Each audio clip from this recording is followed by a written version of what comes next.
Geography को लेके, जिसके अंतर्गत अपन जो एमसीक्यू थे उससे संबंधित बात कर रहे थे, जिसके अंतर्गत आज अपना पहला प्रश्न है, आपको स्क्रीन पर दिखाई दे रहा है। और प्रश्न है आपका विद्यार्थियों कि राजस्थान राज्य में किस नदी का अपवाह क्षेत्र न्यूनतम है। यानी अपने को जो चार ऑप्शन दिए हुए उसके आधार पर ये निर्धारित करना है कि इन चार ऑप्शन में से कौन सी नदी है जिसका राजस्थान के अंदर अपवाह क्षेत्र है वो क्या बिल्कुल न्यूनतम। जब अपन ऑप्शन की ओर बढ़ते हैं तो आपके पास ऑप्शन है विद्यार्थियों साबरमती नदी। क्या साबरमती नदी हो सकता है? अगला ऑप्शन है माही नदी, फिर है वाकल नदी, और उसके बाद में जब आगे चलते हैं विद्यार्थियों तो अगला अपने पास जो ऑप्शन है वो है आपके पास कि पश्चिमी बनास। इन चारों में से अपने को ये निर्धारित करना है कि कौन सा आंसर है इसका राइट हो सकता है। तो अपन थोड़ा सा ये भी देख लेते हैं कि साबरमती नदी का उद्गम कहाँ से होता है, माही नदी कहाँ से निकलती है, वाकल नदी क्या है और पश्चिमी बनास क्या है। तो राइट आंसर की बात करें तो अपवाह तंत्र है वो न्यूनतम है विद्यार्थी। इन चार ऑप्शन के हिसाब से देखा जाए तो बनास नदी, पश्चिमी बनास कौन सी है। और वैसे देखें राजस्थान के अंदर सबसे विस्तृत अपवाह तंत्र की बात करें तो बनास नदी का है, और इन चारों में से न्यूनतम का पूछा है तो आपका राइट आंसर होगा पश्चिमी बनास। अब जब साबरमती की बात करते हैं विद्यार्थियों तो अपन जानते हैं कि जो आपका उदयपुर है, उदयपुर के अंदर पादरला की पहाड़ी, यानी उदयपुर के अंदर एक जगह है विद्यार्थियों, हाँ पादरला की पहाड़ी, यानी वहां से कोटड़ी तहसील पादरला की पहाड़ी उदयपुर से इस नदी का उद्गम होता है विद्यार्थियों।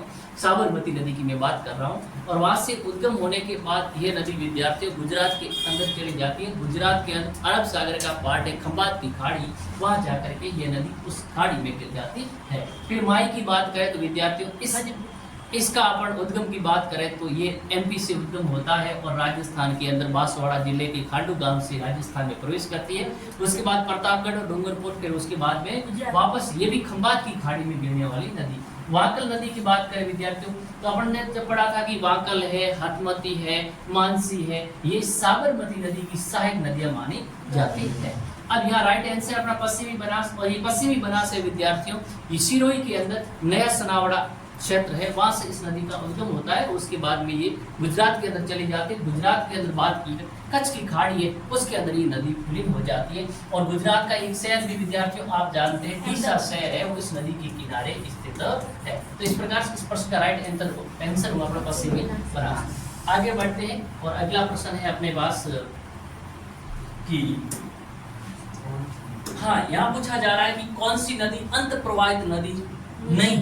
यानी जब अपन ने राजस्थान के अपवाह तंत्र को 3 भागों में बांटा था, उसके अंदर देखा था अंत प्रवाहित अपवाह क्षेत्र, बंगाल की खाड़ी का अपवाह क्षेत्र और अरब सागर का अपवाह क्षेत्र। अब यहाँ से पूछा जा रहा है कि कौन सी नदी अंत सागरी अंत प्रवाह या आंतरिक अपवाह क्षेत्र का भाग नहीं है। देखो क्या साबी नदी है, कांतली नदी है, मसूरती नदी है या फिर खारी नदी, यानी कौन सा उसका भाग नहीं है। अपन जानते हैं विद्यार्थी जब मैं साबी नदी का बात करता हूँ तो आप सबको मालूम है ये एक पहाड़ी है सेवर की पहाड़ी, और आप सब लोग जानते हैं कि सेवर की पहाड़ी है ना विद्यार्थियों, ये किस जिले के अंदर है, यह है आपकी जयपुर जिले के अंदर। वहां से इस साबी नदी का क्या होता है विद्यार्थियों उद्गम होता है। उसके बाद में कोटपुतली बहरों और खैरथल तिजार से होती हुई यह नदी विद्यार्थियों हरियाणा के अंदर नबजगढ़ है, वहां जाने के बाद में विलीन हो जाती है। किसी दूसरी नदी में नहीं मिलती है, उससे पहले ही हरियाणा के अंदर नबजगढ़ है, वहां जाने के बाद ही विलीन हो जाती है। इसका मतलब ये हुआ विद्यार्थियों कि यह नदी है ये आंतरिक अपवाह तंत्र वाली नदी होगी। तो इसका मतलब ये तो आपकी आंतरिक अपवाह तंत्र की नदी है, ठीक है। और ये पूछ रहा है नहीं ठीक। अगला दूसरी में बात करूं कांतली नदी, आप सब जानते हैं कांतली नदी है विद्यार्थियों, ये निकलती कहाँ से है, ये निकलती खंडेला की पहाड़ी, और खंडेला की पहाड़ी कहाँ है, ये है विद्यार्थियों सीकर में, और सीकर के अंदर खंडेला की पहाड़ी से निकलती है। और निकलने के बाद में ये नदी विद्यार्थियों झुन्नू के मध्य से बहती हुई झुन्नू और शुरू की सीमा पे क्या हो जाती है, समाप्त हो जाती है। तो इसका मतलब यही हुआ कि यह नदी भी एक आंतरिक प्रवाह की नदी। आगे बढ़ते मसूरती नदी की, मसूरती नदी यानी इसको और भी अन्य नामों से, जैसे अपने कहा काकने नदी, कौन सी कहा था, काकने नदी, इसी को अपन क्या कहते हैं, मसूरी नदी। ये नदी कोटड़ी की पहाड़ी, और ये कोटड़ी की पहाड़ी कहाँ है विद्यार्थियों, ये जैसलमेर के अंदर, वहां से निकलती है और निकलने के बाद थोड़ी सी आगे जाती है, फिर ये मात्र 17 किलोमीटर की बहती है। ये आंतरिक अपवा क्षेत्र की सबसे छोटी नदी है लंबाई की दृष्टि से विद्यार्थियों। ये कौन सी नदी, मसूरी या काकने या काकनी नदी, और ये झील है और जाती है, कुछ झील का नाम है विद्यार्थियों भूत झील। तो इसका मतलब ये हो गया, ये नदी है, यह भी है, यह भी है, तो सीधी सी बात है चारों में से कौन सी नहीं है, तो कौन सी नहीं है विद्यार्थियों, खारी नदी नहीं है। क्यों नहीं है खारी नदी, हम लोग जानते हैं खारी नदी है वो कहाँ से निकलती है, ये निकलती बिजराल की पहाड़ियां, और बिजराल की पहाड़ियां कहाँ है विद्यार्थियों, राजसमंद के अंदर। तो बिजराल की पहाड़ी राजसमंद से इस नदी का क्या होता है विद्यार्थियों, उद्गम होता है। और उद्गम होने के बाद में ये अपन बात करें जो राजमहल टोंक, जहां पर एक नदी आती है जिसका नाम है बनास नदी, तो राजमहल टोंक के अंदर ये नदी है विद्यार्थी, कौन सी नदी में मिलती है, बनास के अंदर मिल जाती है। तो इसका मतलब ये आंतरिक अपवा की नदी नहीं है, ये बंगाल की खाड़ी की अपवा तंत्र वाली नदी है। तो राइट आंसर अपना क्या हुआ विद्यार्थियों, खारी नदी हुआ। आगे चलते हैं और अगला प्रश्न है अपने पास विद्यार्थियों कि सोम नदी कहां से निकलती है। प्रश्न क्या पूछा जा रहा है कि सोम नदी है, इसका उद्गम क्षेत्र क्या है। आप जानते पहले अपने को ये सामान्य जानकारी होनी चाहिए विद्यार्थियों। जब मैं सोम नदी का बात करता हूँ तो आपको ये भी मालूम होना चाहिए ये नदी है वो किसकी सहायक है, किसकी सहायक है। आप जानते हैं कि सोम नदी है माई की सहायक है। कौन सी नदी की सहायक है, माई नदी की सहायक है, और ये निकलती है विद्यार्थियों, हाँ, नीची मेढ़ा की पहाड़ी। और ऋषभ देव कौन सी जगह, ऋषभ देव, और ये जगह कहाँ है विद्यार्थियों, उदयपुर के अंदर। कहाँ पर है, उदयपुर। ऋषि मेढ़ा की पहाड़ी ऋषभ देव से इस नदी का उद्गम होता है, और उद्गम होने के बाद में ये विद्यार्थियों डूंगरपुर के अंदर जगह रामेश्वर, डूंगरपुर में कौन सी जगह विद्यार्थियों, रामेश्वर। और इस रामेश्वर जगह पर यह नदी कौन सी नदी मिलती है विद्यार्थियों, माही नदी के अंदर। कौन सी नदी के अंदर, माही नदी। यहाँ पर एक त्रिवेणी संगम बनता है सोम, माही और जाखम का। क्या बनता है, इस एक त्रिवेणी संगम बनता है बनास, मतलब इस माही नदी पर, जहाँ पर सोम, माही और क्या विद्यार्थियों, जाखम, ये 3 नदियां मिलती है। तो राइट आंसर क्या माउंट आबू से निकलती है, नहीं। क्या अजमेर से निकलती है, नहीं। बिच्छीमेढ़ा की पहाड़ी से, यस, या पंचमेढ़ा से, नहीं। तो राइट आंसर क्या होगा विद्यार्थियों, बिच्छीमेढ़ा की पहाड़ी से सोम नदी का क्या होता है, उद्गम है वह होता है। और अगला क्वेश्चन मोस्ट इंपोर्टेंट क्वेश्चन है विद्यार्थियों, हो सकता है ये प्रश्न बहुत अच्छा स्तरीय प्रश्न है, इसको थोड़ा ढंग से पढ़िए। देखिए ये पूछ रहा है कि अपवा क्षेत्र की दृष्टि से राजस्थान की नदी प्रणालियों का सही अवरोहीकरण क्या पूछा जा रहा है। अवरोही क्रम का मतलब होता है घटता क्रम। किस प्रकार क्रम, घटता। घटता का मतलब होता है बड़े से छोटे की ओर। तो अपने को यह देखना है कि अपवा क्षेत्र की दृष्टि से बात की जाए तो राजस्थान के अंदर इन नदी प्रणालियों का जो अपवा क्षेत्र है उसको अवरोही क्रम में आपको क्या करना है, व्यवस्थित करना है। जब राजस्थान की बात करते हैं विद्यार्थियों तो राजस्थान के अंदर नदियों का जो अपवा क्षेत्र का प्रणालियों का क्रम है वो हमें पहले नदी के बारे में जानकारी होगी तो ही हम राइट कर पाएंगे, वरना नहीं। तो देखो विद्यार्थी ध्यान दो, यानी राजस्थान के अंदर अगर मैं बात करूं तो सबसे पहले मैंने कहा था बनास नदी। कौन सी नदी की बात की, बनास नदी है ना। इस बनास नदी का अपवा क्षेत्र है वो क्या है, क्षेत्रफल की दृष्टि से सबसे क्या है, बड़ा। तो नंबर 1 पे तो क्या होगी आपकी विद्यार्थियों, बनास होगी। फिर मैं उसके बाद करूं नंबर 2 पर आपकी लूणी नदी। कौन सी नदी है विद्यार्थियों, लूणी नदी है, इसका अपवा तंत्र है वो बड़ा है। फिर मैं आगे बढ़ूं तो अगला बात करूं तो कौन सी है, चंबल नदी। कौन सी नदी है, चंबल नदी का अपवा क्षेत्र है वो क्या है, बड़ा है। उसके बाद में आगे बढ़ूं तो मैं बात करूं कौन सी नदी विद्यार्थियों, माही। कौन सी नदी, माही नदी का अपवा क्षेत्र है वो क्या है।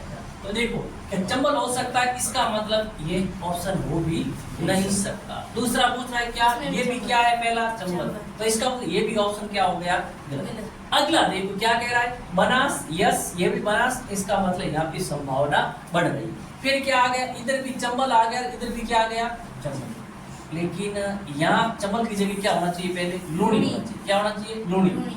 उसके बाद में क्या होना चाहिए, चंबल, और फिर क्या आना चाहिए, माही। तो तो इसका मतलब राइट ऑप्शन क्या होना चाहिए था? Option number C. अब टाइप 3 की मिस्टेक से पहला थोड़ा लोणी और चंबल के अंदर थोड़ा अपने क्रम में क्या हो गया, बदलाव हो गया। तो आपको ये ध्यान रखना है कि सबसे अपवा क्षेत्र की दृष्टि राजस्थान में अपवा क्षेत्र सबसे बड़ा जिस नदी का है कौन सी नदी है?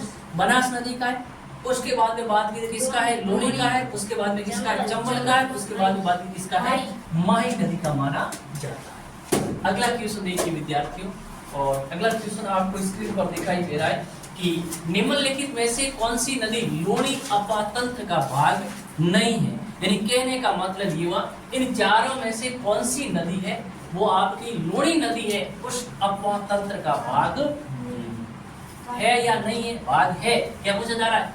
लोणी का भाग है। इसका मतलब है 3 नदी ऐसी होगी जो लोणी अपवा तंत्र का भाग है, लोणी की सहायक नहीं होगी। एक नदी है वो किसकी सहायक होगी? लोणी की होगी। देखो कांतली नदी अभी पढ़ा था, कांतली नदी कैसी है? आंतरिक अपवा तंत्र वाली नदी है। तो सीधी सी बात है कि लोणी की सहायक हो सकती है क्या? नहीं हो सकती है। दूसरा पूछा है जवाई, तीसरा पूछा काली सिंध नदी और अगला पूछा है जाखम नदी। अब आप लोग जानते हैं कि काली सिंध नदी है, ये तो किसकी सहायक नदी है भाई? चंबल नदी की सहायक है। किसकी सहायक है ये चंबल नदी की सहायक। फिर मैं बात करूं जाखम की, अभी पढ़ा, ये तो किसकी सहायक है? माही की। किसकी सहायक है भाई? माही। और जवाई की बात करूं तो आप लोग सब जानते हैं गोरिया गांव पाली से नदी का उद्गम होता है, उस नदी का नाम क्या है? जवाई नदी। और यह जवाई नदी है किसकी सहायक है विद्यार्थियों? लोणी की सहायक है। इसका मतलब लोणी तंत्र जो अपवा तंत्र है उसका एक हिस्सा है और है जवाई नदी। तो राइट आंसर क्या हुआ विद्यार्थियों आपका? जवाई। अगला चलते हैं और अगला प्रश्न आपको दिखाई दे रहा है। प्रश्न कह रहा है कि राजस्थान राज्य में पूर्ण रूप से बहने वाली सबसे लंबी नदी कौन सी है? ये बात कर रहा है सब राजस्थान की सबसे लंबी नदी की बात कर रहा है क्या? नहीं कर रहा है। ये बात ये कह रहा है कि राजस्थान के अंदर पूर्ण रूप से बहने वाली सबसे लंबी नदी कौन सी? अब यहाँ प्रश्न को थोड़ा ढंग से पढ़ना। वैसे अगर अपन देखें तो राजस्थान में बहने वाली लंबाई की दृष्टि से जो लंबी नदी वो तो चंबल नदी है। कौन सी है? लेकिन ये कहते हैं पूर्ण रूप से राजस्थान की, यानी चंबल नदी तो एमपी में भी बहती है, राजस्थान में भी बहती है, उत्तर प्रदेश में भी बहती है। इसका मतलब केवल राजस्थान में बहने वाली नदी तो नहीं है। लेकिन ये पूछ रहा है राजस्थान के अंदर बहने वाली नदी की मैं बात करूं, क्या लोणी हो सकती है? नहीं। क्या चंबल हो सकती है? नहीं। क्या माई हो सकती है? नहीं। इसका मतलब कौन सा हुआ? बनास नदी है। यह राजस्थान की पूर्ण रूप से बहने वाली राजस्थान में सबसे क्या है? लंबी नदी है। और वैसे पूछ ले राजस्थान के अंदर बहने वाली लंबी नदी तो फिर उत्तर क्या होगा विद्यार्थियों? चंबल नदी होगा। और पूर्ण की बात आ जाए ना तो फिर आपका उत्तर क्या हो जाएगा? चेंज हो जाएगा। अगला क्वेश्चन ये क्या कह रहा देखो कि किसने बहुउद्देशीय नदी घाटी परियोजनाओं को आधुनिक भारत का क्या कहा था? मंदिर का। यानी वो कौन सा व्यक्ति है जिसने ये कहा था कि ये जो बहुउद्देशीय नदी घाटी परियोजना है ये भारत यानी आधुनिक भारत का क्या है? मंदिर है। उसे तुलना की है। क्या डॉक्टर राजेंद्र प्रसाद ने की है, या फिर मैं बात करूं पंडित जवाहरलाल नेहरू ने की है, या फिर श्रीमती इंदिरा गांधी ने की है, या फिर महात्मा गांधी ने? ये बात की वो पंडित जवाहरलाल नेहरू। कौन है विद्यार्थियों? पंडित जवाहरलाल नेहरू। हाँ, अगला क्वेश्चन है कि निम्नलिखित में से किस नदी को इस उपनाम से पुकारा जाता है? क्या कह रहा है? निम्नलिखित नदियों में से राजस्थान में कौन सी नदी है उसको क्या कहा जाता है? उस नदी को कहा जाता है रुडित नदी। क्या कहते हैं? रुडित। राजस्थान में ऐसी कौन सी नदी है जिसका नाम क्या है? रुडित नदी। ये प्रश्न कई बार परीक्षा में पूछा गया है। एक तो इसका उपनाम है रुडित नदी, और इसको कहा जाता है अर्जुन की गंगा भी कहते हैं विद्यार्थी। और इसको क्या कहा जाता है? अर्जुन की गंगा। और इसको क्या कहता है? ताला नदी भी कहते हैं। और इसको क्या कहते हैं? ताला नदी कहते हैं। इसका मतलब है कौन सी नदी है जिसकी ये नाम है, इन नामों से पुकारा जाता है? क्या वाकल नदी है, खारी नदी है, बाण गंगा है, कोठारी है? राइट आंसर क्या होगा? बाण गंगा नदी है। इसको अपन कहते हैं रुडित नदी, अर्जुन की गंगा और ताला नदी। अब ध्यान दीजिए, ये बाण गंगा का नदी का उद्गम क्षेत्र की बात करेंगे विद्यार्थियों, बैराट की पहाड़ी। किसकी पहाड़ी? बैराट की पहाड़ी। वहां से ये नदी क्या होती है? उद्गमित होती है। उसके बाद में ये नदी बैराट की पहाड़ी जयपुर से पुतली बहर रोड, उसके बाद में खैतल तिजारा, और उसके बाद में भरतपुर से होती हुई ये नदी कहाँ जाती है? आपकी हरियाणा के अंदर चली जाती है और हरियाणा के अंदर वहां उत्तर प्रदेश चली जाएगी, उत्तर प्रदेश के अंदर यमुना नदी के अंदर क्या हो जाती है, विलीन हो जाती है। तो ध्यान रखना। फिर कोठारी नदी अपन ने पढ़ा, इस नदी का उद्गम कहाँ होता है, ये होता है भील, मतलब इसका राजसमंद से होता है, जिसका नाम है दिवेर की पहाड़ी से। कहाँ से होता है, राजसमंद में दिवेर की पहाड़ी से इस नदी का उद्गम होता है। खारी नदी का बिजलाल की पहाड़ी राजसमंद से होता है। और जो वांकल नदी है, तो ये नदी मैंने कहा साबरमती नदी की, मानसी वांकल किसकी सहायक है, साबरमती नदी की सहायक नदी। तो इसका राइट आंसर क्या होगा, बाण।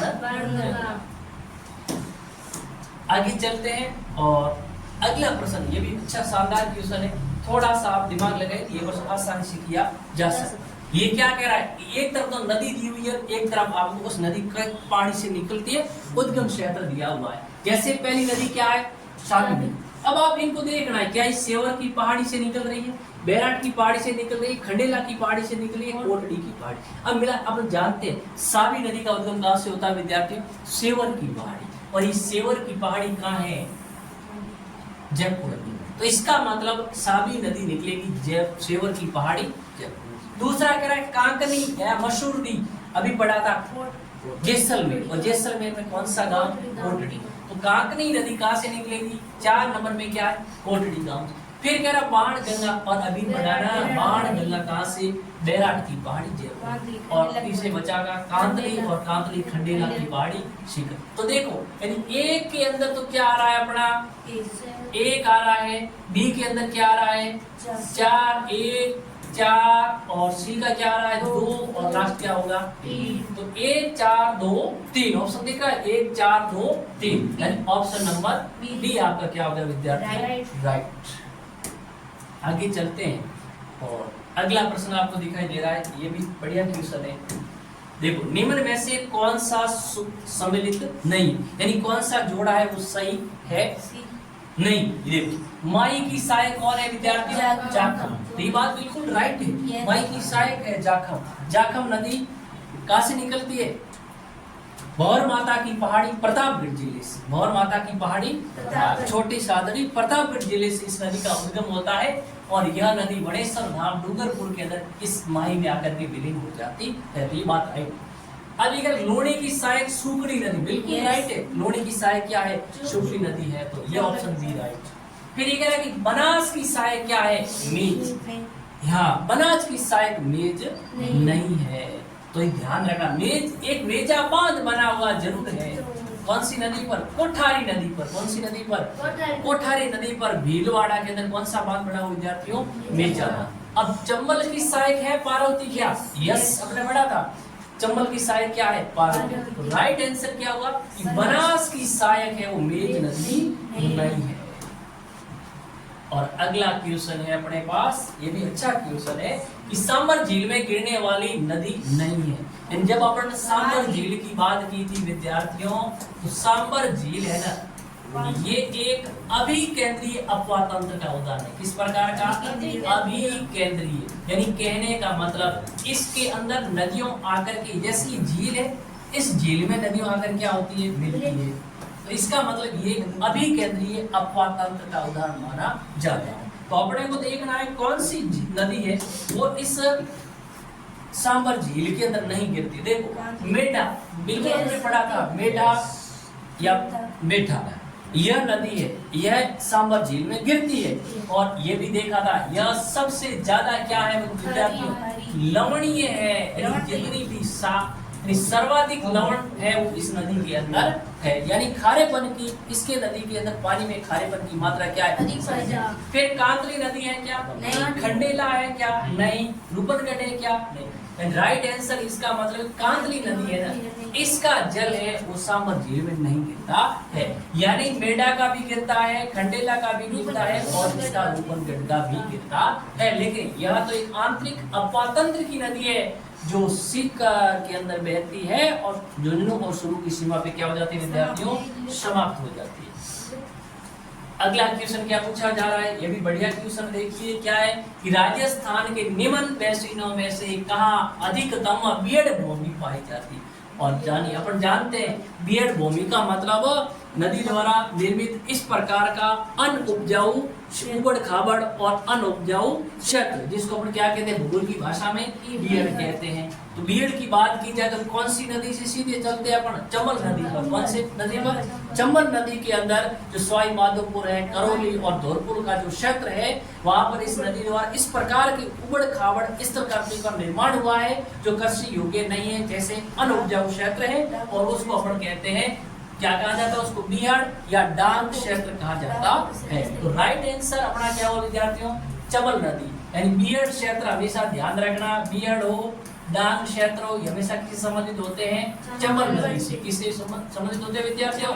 चंबल नदी से। तो राइट आंसर क्या हुआ? समझ गया, माही है, नहीं है, बनास भी नहीं है, लोणी भी नहीं, तो राइट आंसर क्या अपना? माही, चंबल नदी। अगला क्वेश्चन है अपने पास कि निम्न में से कौन सी बनास नदी की सहायक नदी नहीं?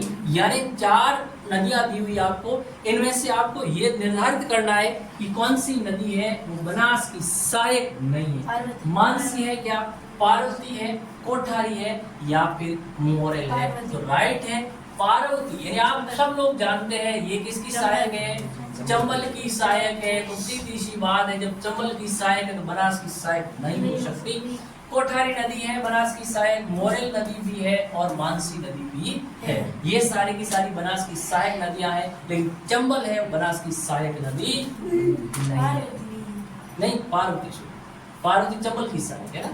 चलिए हाँ, अगला क्वेश्चन है कि निम्नलिखित में से कौन सी नदी बंगाल की खाड़ी के नदी तंत्र का भाग नहीं? कहने का मतलब है यहाँ से आपको ये निश्चित करना है कि कौन सी नदी है जिसका जल प्रत्यक्ष या अप्रत्यक्ष रूप से बंगाल की खाड़ी में नहीं जाता। देखिए चंबल नदी, यस, चंबल नदी का जल जाता है विद्यार्थियों कौन सी नदी के अंदर? यमुना नदी में। और अपन ये भी लोग जानते हैं यमुना का किस में जाता है? गंगा में। और गंगा का किस में जाता है? बंगाल की खाड़ी में। तो इसका मतलब ये तो हो ही नहीं सकता। हो सकता है क्या? नहीं। दूसरा देखो बनास, बनास का जल किस में जाता है? चंबल में। किस में जाता है? चंबल में। और चंबल का किस में जाता है? वापस यमुना में। यमुना किस में जाता है? गंगा में। और गंगा किस में जाता है? तो इसका मतलब ये तो होगी। अगला क्या है? गंभीरी नदी। कौन सी नदी है? गंभीरी नदी। अब ये नदी कहाँ से निकलती है? ये नदी निकलती है विद्यार्थियों एमपी से। कहाँ से निकलती है? एमपी से। उसके बाद में राजस्थान के अंदर चित्तौड़गढ़ जिले में क्या करती है? प्रवेश करती है। और राजस्थान के चित्तौड़गढ़ जिले में प्रवेश करती है। और इधर से एक नदी आती है बेड़च। और यहाँ पर चित्तौड़गढ़ का क्या है विद्यार्थियों? दुर्ग बना हुआ है। और यहाँ कौन सा पठार है? मेसा का पठार। और उसके बाद में ये गंभीरी नदी बेड़स में मिल जाती है। और बेड़स किसकी सहायक है विद्यार्थियों? बेड़स किसकी सहायक है? बनास की सहायक है। बिगोद भीलवाड़ा के अंदर ये किस मिल जाती है? बनास में। तो इसका मतलब गंभीरी का जल गया बेड़स में। किस में गया भाई? बेड़स में। बेड़स का जल गया बनास में। और बनास का जल गया चंबल में। और चंबल का जल गया यमुना में। यमुना का गया गंगा में। गंगा का सीधा गया बंगाल में। अब पीछे बचा वो अपना आंसर हो गया। पीछे क्या बचा? पश्चिमी बनास। हम जानते हैं पश्चिमी बनास है ये नया सनावड़ा की पहाड़ी सिरोही से इस नदी का क्या होता है? उद्गम। और उसके बाद में कच्छ की खाड़ी में जाती है, गुजरात में बहती है ना। कच्छ की खाड़ी किसका पार्ट है? अरब सागर का। किसका है? अरब सागर। तो इसका राइट आंसर क्या हुआ अपना विद्यार्थियों? पश्चिमी बनास। बनास नहीं, पश्चिमी। हाँ, अगला क्वेश्चन आपको दिख रहा है, ये भी अच्छा क्वेश्चन है। देखिए कि राजस्थान की किस नदी को मर्द नदी कहा जाता है? यानी ऐसी नदी कौन सी है जिसको मर्द नदी, दृश्यवती नदी कहा जाता है? क्या जवाई नदी है? नहीं। मोरेल है क्या? नहीं। साबरमती है क्या? नहीं। तो राइट आंसर क्या हुआ? गगर। अब गगर नदी है ना, इसको राजस्थान यानी मर्द नदी के नाम से भी जाना जाता है। ये आंतरिक अपवाह तंत्र की राजस्थान में बहने वाली सबसे बड़ी नदी है। तो ध्यान रखना, आंतरिक अपवाह तंत्र की राजस्थान में सबसे बड़ी नदी कौन सी होगी? आपकी गगर नदी। अब पूर्ण रूप से राजस्थान में बहने वाली तो ये नहीं है विद्यार्थियों, वो तो कौन सी है? कांतली है। लेकिन राजस्थान में अगर आंतरिक अपवाह तंत्र की बात की जाए, कौन सी नदी की लंबाई सबसे ज्यादा होगी? तो फिर होगी आपकी घग्गर नदी। अगला क्वेश्चन है अपने पास राजस्थान, हाँ, अपवा बेसिन का उत्तर से दक्षिणी कर्व, यानी ये अच्छा क्वेश्चन है, लेवल का क्वेश्चन है विद्यार्थी। पूछा क्या जा रहा है कि अपवा बेसिन का, यानी ये नदियों के नाम, उस नदी के अपवा बेसिन का पूछा जा रहा है। वो कह रहा है कि उत्तर से दक्षिण, उत्तर से दक्षिण। अब जब आप इन नदियों के उद्गम क्षेत्र के बारे में जानकारी होगी ना, तो इस प्रश्न को आप विद्यार्थी राइट कर सकते हैं। अब देखिए अपन बढ़ते हैं, पहली नदी का नाम देखते क्या है, साबी नदी। क्या नदी है? अब आप जानते हैं कि साबी नदी का उद्गम तो कहां से होता है रे? अभी पढ़ा ना, सेवर की पहाड़ी। कौन सी पहाड़ी? हाँ, ये पहाड़ी कहाँ है? ये हो गया सेवर की पहाड़ी, ये जयपुर, यहाँ से निकली। फिर क्या है? बाणगंगा, और बाणगंगा कहाँ से निकलती है? बैराट की पहाड़ी। किसकी पहाड़ी रे? बैराट की। और बैराट की पहाड़ी कहाँ है रे? जयपुर से।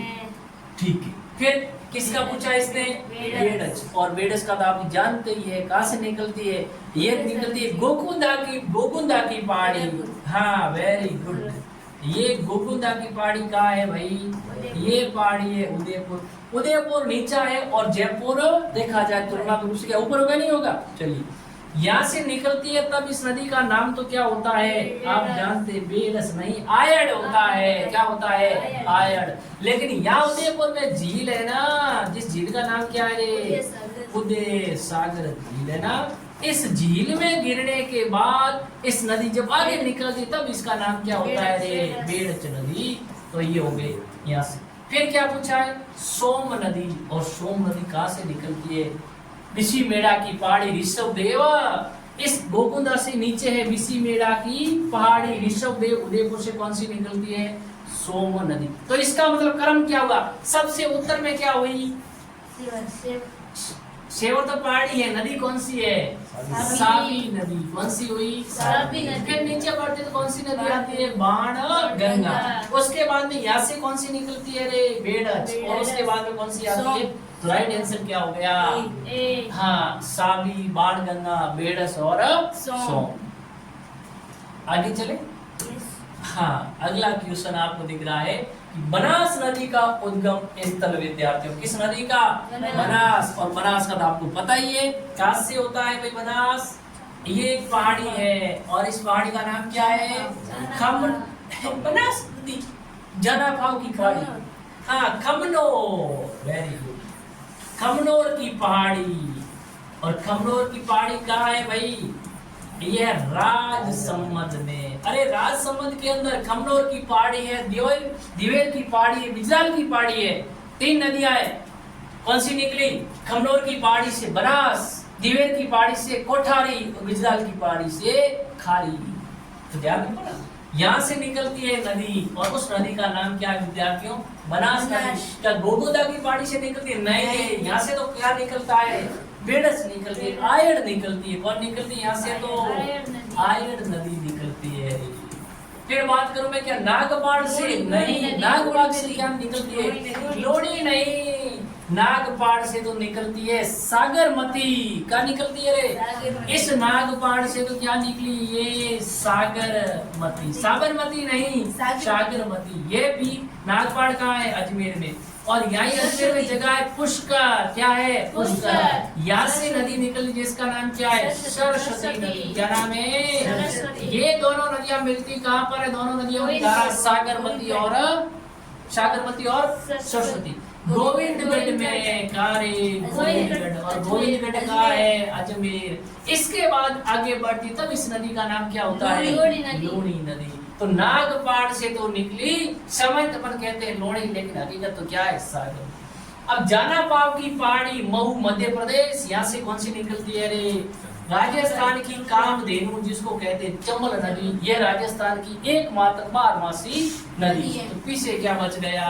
वो बच गया खमनोर की पहाड़ी। और खमनोर की पहाड़ी से निकलती है बनास, जिसको कहते हैं वर्णासा। क्या कहते हैं? वन की आशा भी इसका उपनाम है। तो इस प्रकार से ये प्रश्न थे अपने पास विद्यार्थियों, जो आपकी परीक्षा की दृष्टिकोण से महत्वपूर्ण है। थोड़ा सा इसको देख लीजिए।